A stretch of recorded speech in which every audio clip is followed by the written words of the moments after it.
Assalamualaikum warahmatullahi wabarakatuh. 25 tahun yang lalu, sejak program transmigrasi besar-besaran dilakukan oleh pemerintah di sebuah desa di Pulau Sumatera, beberapa orang berbondong-bondong dari desa yang menerapkan penguncian dari satu tempat ke tempat lain. Dari perkumpulan kecil, kemudian berkembang menjadi beberapa desa yang biasa disebut dengan Kampung Jawa. Wonokromo menjadi bagian dari beberapa desa itu. Samidi, kepala keluarga yang ikut memboyong keluarganya pindah ke Sumatera untuk mengikuti jejak sang kakek. Saat itu di desanya di wilayah Jawa Tengah akan diadakan rencana pembuatan waduk atau bendungan, sehingga satu desa dipindahkan ke tempat yang lain. Samidi mempunyai satu istri dan dua anak. Anak pertama bernama Yati, umur 12 tahun. Dan yang masih kecil bernama Dinda, umur 6 tahun. Dengan iming-iming pekerjaan dan tanah, satu desa berpindah tempat. Saat itu Samidi mendapatkan kabar jika di sana sudah ada satu kampung sisa dari program transmigrasi sebelumnya, sehingga ketika ia pindah ke sana, sudah ada hunian yang bisa ditempati. Wilayah Sumatera sangat berbeda dengan desa Samidi yang dulu tinggal. Jika di Jawa dominan dengan batu kapur dan jati, di Wonokromo tempat tinggal sekarang, lebih dominan perkebunan karet dan sawit. Selain itu listrik juga jarang, hanya hidup sampai jam 4 sore. Namun dengan berani ia memboyong keluarga kecilnya untuk bermigrasi. Kesibukan di desa ini adalah berkebun. Satu kakak mendapatkan 1 hektar kebun karet yang sudah ditanami, program peninggalan terdahulu, sehingga kepala keluarga bisa menggunakannya untuk bertahan hidup. Entah kenapa saat itu banyak sekali kebun tanpa tuan. Mungkin pemiliknya lebih memilih untuk kembali lagi ke Jawa, pikir bapak dua orang anak itu. Ketika orang tua pergi menyadap karet, biasanya anak-anak kecil dititipkan di tempat penitipan, atau biasa disebut dengan pamong. Bangunannya seperti rumah dengan sekat dinding di masing-masing ruang. Untuk rumah yang ditinggali, berbentuk rumah semi permanen, terdiri dari 2 kamar, 1 ruangan tamu dan dapur, kemudian kamar mandi di belakang, terpisah dengan bangunan utama. Karena di satu desa tinggal bersama dengan suku yang sama, Samidi pun dengan mudah akrab dengan tetangga lain yang tinggal terlebih dahulu di sana. 2 tahun berjalan. Sore itu Samidi dan istri selesai pulang dari aktivitas menyadap karet. Ia masuk rumah, namun didapati Yati masih di kamar membaca buku. "Adikmu kemana, Ndu?" tanyanya. "Nggak tahu, Pak. Tadi waktu Yati mau pulang, adik masih main di pamong. Jadi Yati pulang dulu," kata Yati dilanjutkan dengan membaca buku. "Sudah mau maghrib ini, segera panggil adikmu, Ndu," suruh Pak Samidi. Segera Yati pergi meninggalkan rumah untuk memanggil adiknya. 30 menit berlalu. Samidi berharap cemas dengan anak yang terakhirnya itu. Waktu sudah maghrib tapi belum pulang. Selang beberapa lama, Yati pulang namun tanpa bersama adiknya. "Kata Ibu Pamong, adik sudah pulang dari tadi, Pak," terang Yati yang sedang ketakutan menahan tangis. Bergegas orang tua itu pergi ke rumah PRT, mengabarkan jika anaknya belum pulang. Sudah kesana kemari Samidi mencari, namun tak bertemu juga. Pak RT segera ke pos kamling untuk membunyikan kentongan yang menandakan kabar yang mendesak. Warga berbondong-bondong datang ke pos itu. "Pak Ridwan, segera siapkan obor atau senter. Masing-masing juga siapkan peralatan dapur," ucap PRT, dan diterima warganya dengan sigap. Selang beberapa lama, sudah berkumpul beberapa warga dengan membawa obor dan penerangan lainnya. Kemudian warga berpencar untuk mencari anak yang hilang ke segala penjuru. Apa ini ulah hantu itu ya? Namun disambut tatapan sinis oleh Pak RT. Di kegelapan malam hutan karet, sudah berpencar 2 orang, terlihat dari cahaya obornya. Pak Ridwan ditemani oleh Mas Gepeng. Panggilan ini tidak didapat semata-mata karena iseng, tapi memang perawakan dari Mas Gepeng ini yang terlihat kurus, dengan sedikit cacat di bagian bibirnya, sehingga kata-katanya kurang jelas. Di tengah kebun karet, Pak Ridwan melihat bayangan di sudut-sudut, dibayangi antara pohon-pohon karet. "Gimana, Peng? Lihat sesuatu nggak?" tanya Pak Ridwan. "Belum, mungkin di sana," sambil menunjuk sisi kebun yang semakin gelap. Gepeng berjalan di depan Pak Ridwan, kemudian ia berbalik mematung. Melihat gerak-gerik Gepeng, membuat Pak Ridwan mengerutkan keningnya. "Ada apa, Peng? Ketemu," kata Pak Ridwan. Namun Gepeng masih diam mematung sambil memandanginya. Ia melihat wajah Gepeng yang pucat, kemudian dengan suara yang terbata-bata berucap, "Itu di belakang." Kemudian Pak Ridwan menyadari sesuatu yang mengganggu di belakangnya.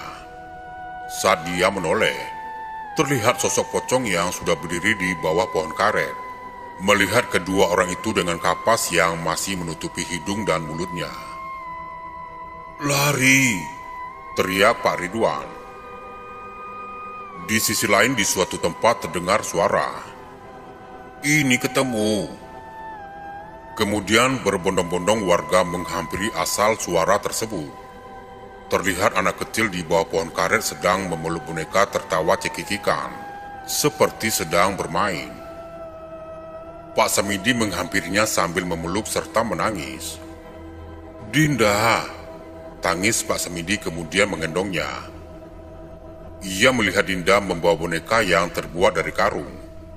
Namun yang membuat seram, boneka itu wajahnya seperti orang tua.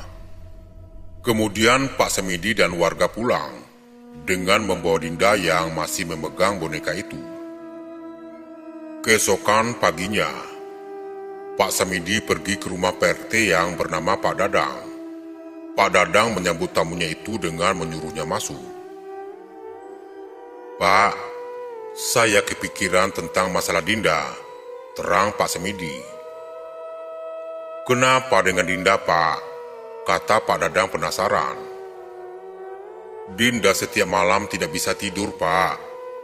Sesekali ia melihat boneka yang kemarin ia bawa, seperti mengajaknya bicara. Tapi ketika ia sudah tidur, dari luar kamar seperti ada suara orang tua. Saya juga kepikiran tentang keresahan warga kemarin, Pak." Pak Dadang memperbaiki posisi duduknya, seraya menawarkan teh hangat kepada tamunya itu. Kemudian ia menjelaskan, "Kampung ini Wonokromo. Dahulu sebelum kita pindah ke sini, sudah ada program trans sebelum kita. Namun beberapa tidak betah karena ada gangguan sejak konflik itu. Konflik karena sifat iri, melihat saudaranya sendiri yang berhasil. Program ini tidak selamanya berhasil. Ada juga yang gagal. Yang gagal kemudian menghasut beberapa warga untuk mengambil hak milik orang yang sudah berhasil. Kemudian pamong di ujung desa kita itu, yang sudah tidak digunakan lagi, menjadi saksi pembantaian sesama saudaranya sendiri. Saya masih ingat waktu kecil, saat terjadi konflik itu. Saya diamankan oleh ayah, pergi mengungsi ke kampung sebelah. Ada 2 tempat pamong di desa ini, satu di RT kita, satunya lagi di ujung desa. Itu kenapa pamong di tempat kita selalu ramai, karena hampir satu desa menitipkannya ke sini," terang Pak Dadang yang sesekali meminum teh yang ada di mejanya. "Kita juga tahu, orang yang datang ke sini pasti membawa bekal yang tak terlihat kan? Mungkin dia dendam dengan kampung ini. Entahlah, Pak Dadam mengakhiri cerita itu, disusul Pak Semidi yang berpamitan. Di rumah sore itu terlihat Dinda yang sedang bermain dengan boneka barunya itu. Sang ayah sedang berpamitan ke rumah PRT, sedangkan ibu pergi ke pasar untuk berbelanja. Dinda hanya ditemani oleh Yati yang masih sibuk dengan bukunya. Yati mengintip Dinda yang sedang bermain di dapur, memastikan adiknya tidak melakukan hal-hal yang membahayakan. Di tengah konsentrasi membaca buku, terdengar suara orang tua yang menyanyikan gundul-gundul pacul dengan suara yang serak, dibarengi dengan tawa cekikikan Dinda. Yati pun bersembunyi di balik pintu yang mengarah ke dapur. Penampilan orang tua berpakaian serba hitam membawa celurit. Kepalanya botak namun menyisakan rambut terurai di samping kepalanya, yang membuat Yati tidak bisa lupa. Sosok itu bernyanyi dengan leher yang hampir putus. Kepalanya menggantung ke belakang, sehingga saat ia bernyanyi, darah keluar dari leher yang hampir putus itu. Naas saat Yanti diam memperhatikan, sosok itu menoleh ke arah Yati sembari tersenyum, memperlihatkan gigi hitamnya. Yati berteriak menutup telinga dan matanya. Suara itu semakin kencang terdengar seperti mendekat, diiringi suara besi yang bergesekan dengan dinding kayu. Suara itu semakin mendekat. Sekejap Yati memberanikan diri membuka mata. Yang terlihat hanya Dinda bermain dengan boneka yang terbuat dari karung itu. Sore itu bapak dan ibu datang berbarengan. Ibu membawa beberapa sayur dan beras, sedangkan bapak hanya pulang dengan diam. Entah apa yang ada di pikirannya. Yati hanya diam menyambut kedatangan mereka. Malam harinya Dinda tidak bisa tidur lagi. Dia asik dengan boneka seramnya itu. Sesekali bapak menginginkan Yati untuk membujuk Dinda agar segera tidur. Di kamar Yati hanya berguling-guling, matanya tidak segera memejam. Sampai ia melihat jam yang ada di atas meja, menunjukkan pukul 1 malam. Lapar yang ia rasakan membuatnya seperti kegalauan yang abadi. Ia menuju kamar bapak untuk membangunkan ibu, tapi tidak didapati ibu di kamar itu. Bergegas ia menuju ke dapur untuk mencari makanan yang tersisa. Di pintu dapur terdapat tirai. Yati menuju melewati dapur tirai itu. Ia tak sadar, di balik tirai itu sosok hitam dengan kepala botak memandang dirinya sendiri. Setiap sosok itu bersuara, darah dari lehernya mencurat keluar. Di kamar mandi yang terpisah dari bangunan rumah, ibu sedang buang air kecil ditemani senter dengan cahaya redup. Bak air yang tinggi membuatnya kesusahan saat ia berjongkok, sehingga ia meraba-raba untuk meraih gayung di bak. Tapi ada yang aneh, gagang kayu itu terasa seperti berambut. Ketika dia menyenter gayung yang dia pegang, dia menyadari dia sedang memegang janggut dari sosok kepala tanpa tubuh. Kemudian kepala itu menyeringai melihatnya. Teriakan demi teriakan terdengar dari 2 tempat, membangunkan bapak yang saat itu bersama Dinda. Bapak segera menghampiri, melihat ibu dan Yanti dengan ekspresi ketakutan. Malam itu mereka berkumpul bersama satu kamar, dan tak ada yang berani keluar. Di tempat lain di sudut desa, terlihat 2 orang yang sedang berjaga di pos ronda. Siapa lagi kalau bukan Pak Ridwan dan Gepeng. Malam itu dingin seperti biasanya. Embun malam yang datang membasahi rumput di sekitaran pos ronda. Waktu itu sudah pukul 1 dini hari. Pak Ridwan tenang untuk melakukan patroli yang kedua, yang sebelumnya dilakukan jam 9. Rute kali ini akan sedikit menyeramkan, Peng, ucap Pak Ridwan. Iya Pak, kata Gepeng. Patroli kedua ini akan melewati jalan ujung desa yang terdapat bangunan pamong, bekas tragedi pembantaian yang terjadi beberapa tahun yang lalu. Setelahnya mereka akan memutar kembali ke pos ronda. Jalanan kampung terlihat sepi. Jarak rumah yang berjauhan ini semakin membuat rasa merinding terasa nyata. Mereka berdua berjalan sambil sesekali menyorotkan senter ke rumah-rumah atau ke pohon-pohon. Sebentar lagi mereka sampai di gedung kosong itu. Terlihat samar dari jauh, gedung itu seperti hidup. Mereka terus berjalan mendekat. Terdengar suara diri, gemersik tawa anak-anak, seperti sedang melakukan aktivitas belajar mengajar di ruangan pamong itu. Semakin mendekat suara itu semakin terdengar jelas, diikuti dengan bau amis di halaman bangunan kosong itu.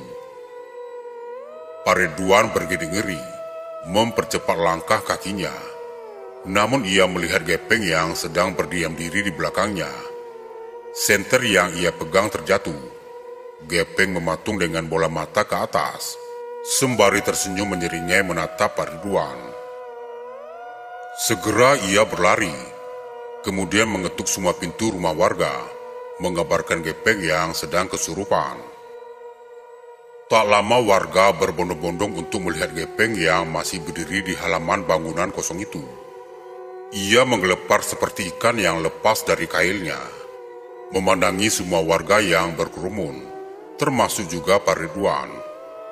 Ia menunduk, kedua kakinya menumpu badan sambil sesekali memegang leher dan berteriak.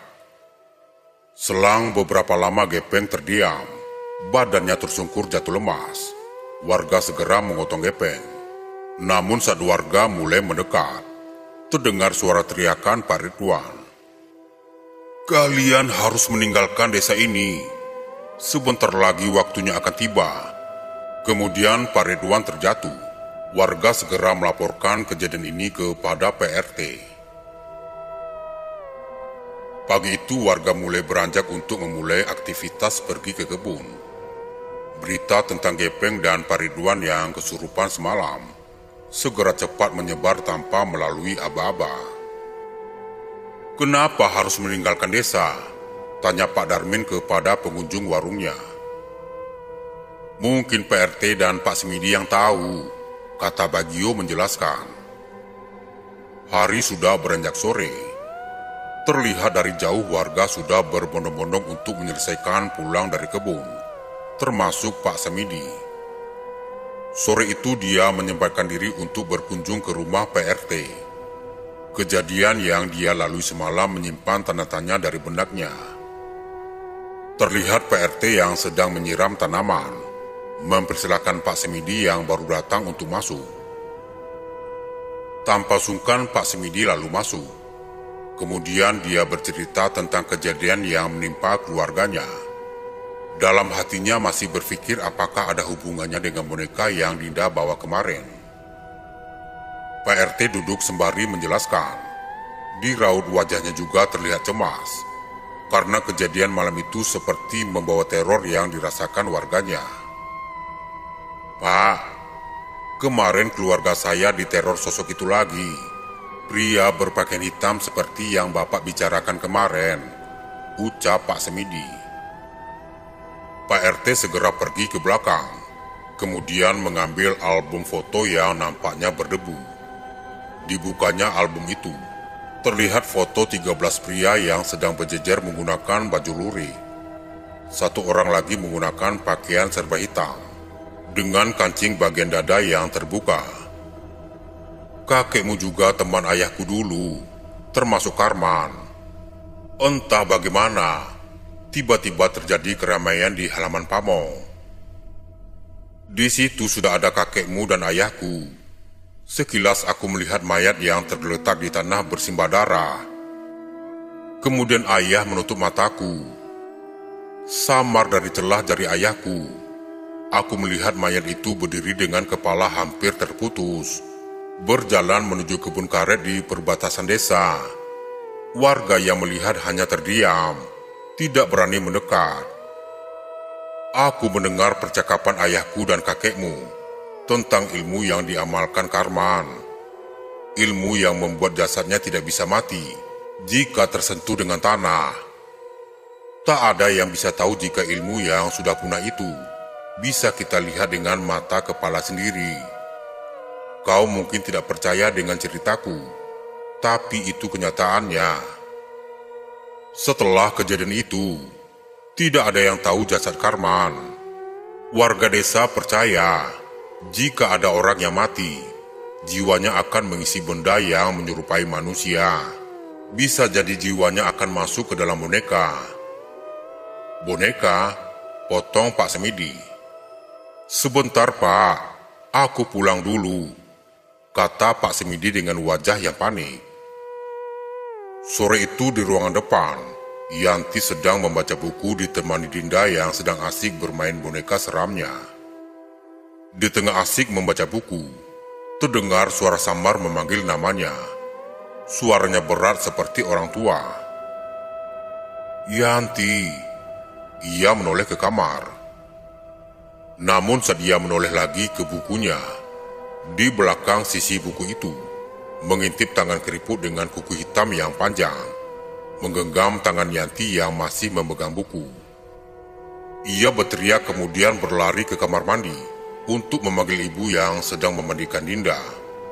Namun yang terlihat ibu sedang membenamkan kepala Dinda ke bak mandi sambil tersenyum melihat Yanti. Yanti keluar untuk mencari pertolongan. Namun dari jauh sudah terlihat bapak yang sedang berlari menuju ke rumah. Ia segera masuk kemudian melihat ibu yang meraung sambil merancau tak jelas. "Ini yang dilakukan leluhurmu. Aku bisa di mana-mana. Sampai semua keturunan yang membunuhku ikut mati." Ibu menjerit panjang, kemudian terhuyung jatuh. Bapak yang saat itu diam, segera mengambil boneka. "Mana bonekanya?" teriak bapak kepada Yanti. Yanti menunjuk ke kamar. Kemudian bapak mengambilnya, membungkusnya dengan kain jari, lalu dibawanya ke rumah PRT. "Ini Pak, yang Dinda bawa kemarin. Sepertinya ini penyebab semuanya." Pak Semidi menghela nafasnya. "Lalu apa yang harus kita lakukan Pak?" "Ayo ikut aku," kata PRT. Kemudian mereka pergi ke sungai yang ada di perbatasan kebun. Setelah sampai di sungai itu, mereka lalu mengikat boneka itu dengan kain jari, kemudian menimbunkan boneka itu ke dalam sungai. Assalamualaikum warahmatullahi wabarakatuh.